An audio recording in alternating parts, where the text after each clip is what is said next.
Good afternoon. I'm pleased to see all of you, and my hat's off to the organizers of this. As I was riding in from the airport, I said to my staff guy, is Wesleyan playing football today? There won't be anybody there. And it is a very pleasant surprise to see so many people. The reason I say that is because this issue's fallen off the radar screen for most people in America. And what's important about what you're doing here and what you will do in the various places that you have an impact is to keep it on the radar screen for people in this country. Al Gore did a marvelous effort, won a Nobel Peace Prize, all kinds of stuff, and it's all gone.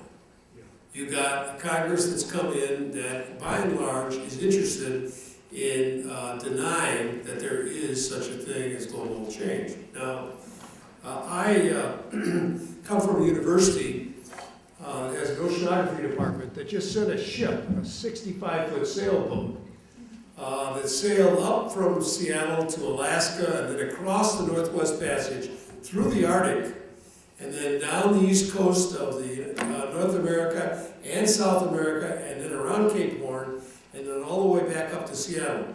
The first time in history that a boat has ever sailed the 28,000 miles of that circumnavigation of our two continents.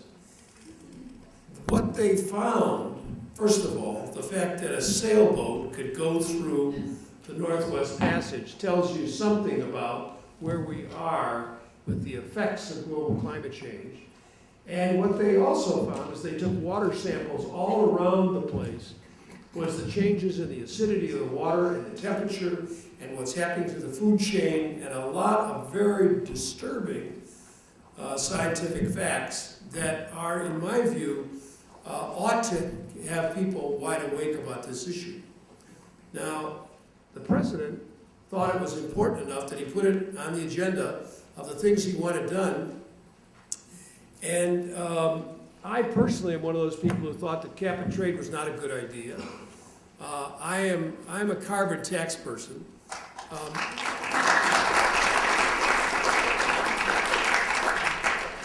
Technology's going to get us all anyway, right? I believe that carbon tax is better for several reasons. One of which is that it's simple and transparent, and you can see it, and you know what it is. The cap and trade regime that came out of the Congress, well, if anybody here understands it, you're way better than me. It is complicated, arcane, obtuse, abstruse, and whatever else you want to say about it.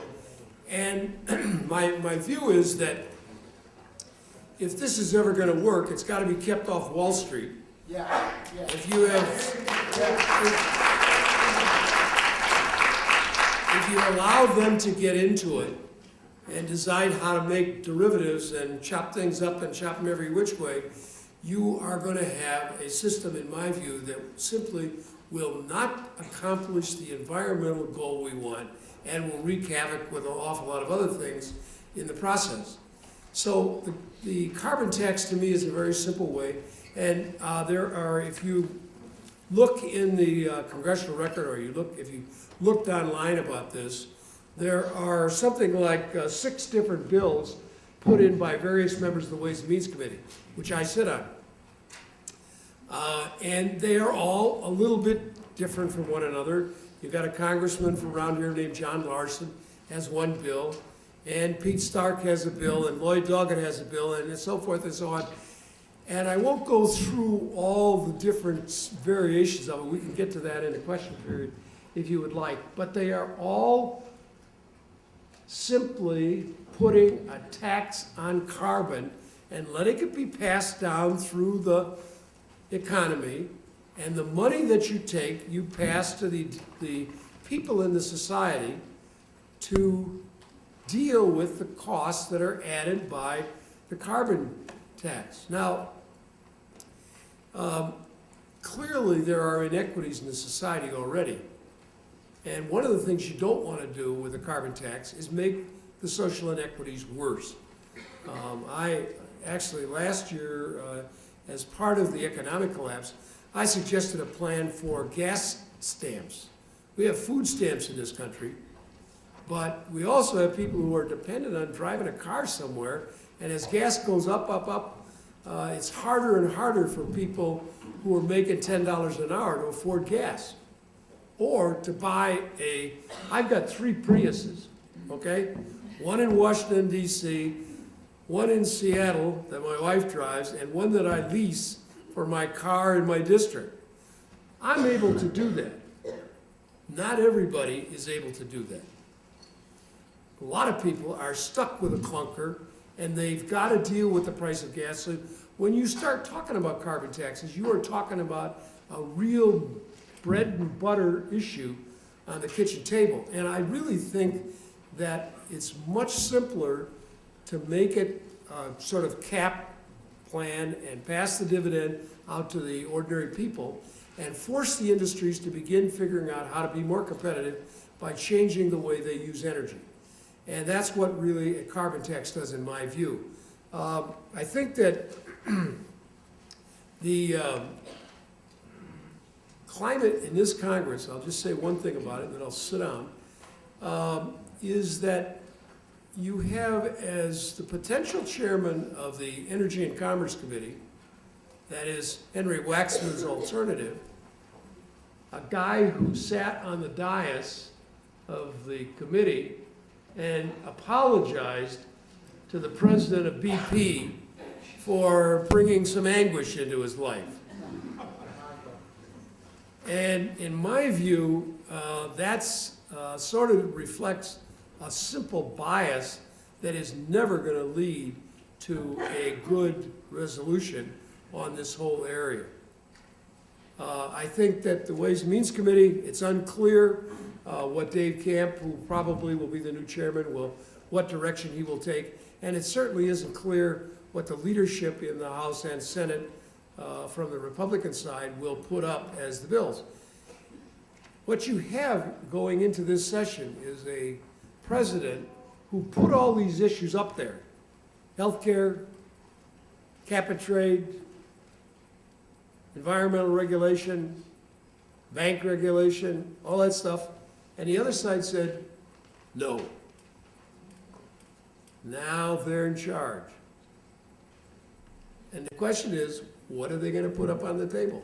If I were the president, I'd say, you put something up here on the table, we'll discuss it. And I think that you are looking at an issue where it's going to be very hard to get anything out of the Congress. Now you can by doing this kind of thing. And I was sitting listening in the breakout session and wondering, I wonder what would happen if I had one of these at the University of Washington. Could I get 300 or 400 or 500 people?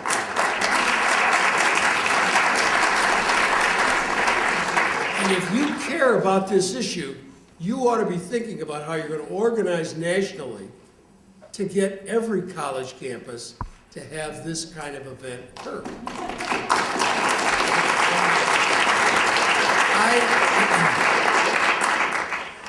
I didn't need to come up here, okay? No votes in here for me.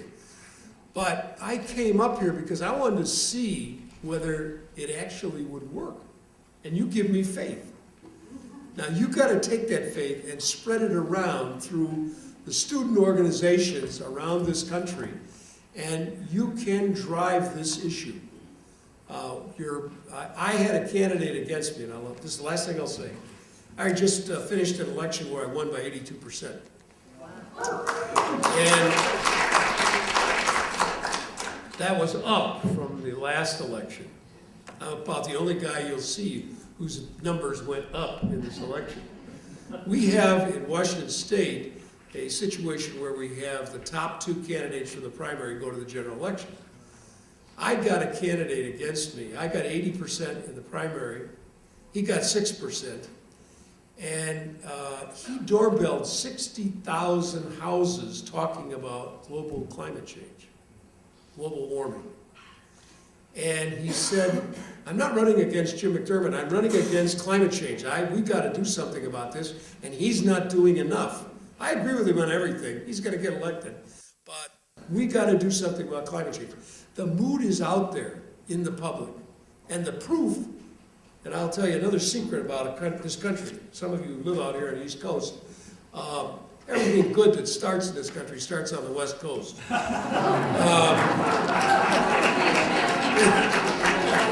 It starts in California. If you want to know what's going to go on in this country, take a trip out to California, walk around for 2 weeks, and look and watch. You'll see that over the face of the earth in the next year. Whether you're talking about food, or drugs, or music, or sex, or clothes, or whatever, go to California. And the California election this year, this issue came up. Proposition 23, should we deal with this issue? And the Californians said by 61% yes. And this is in the middle of a recession and all the problems and everything else. The Californians, with about 13% unemployed, said this is the time to deal with it. Thank you.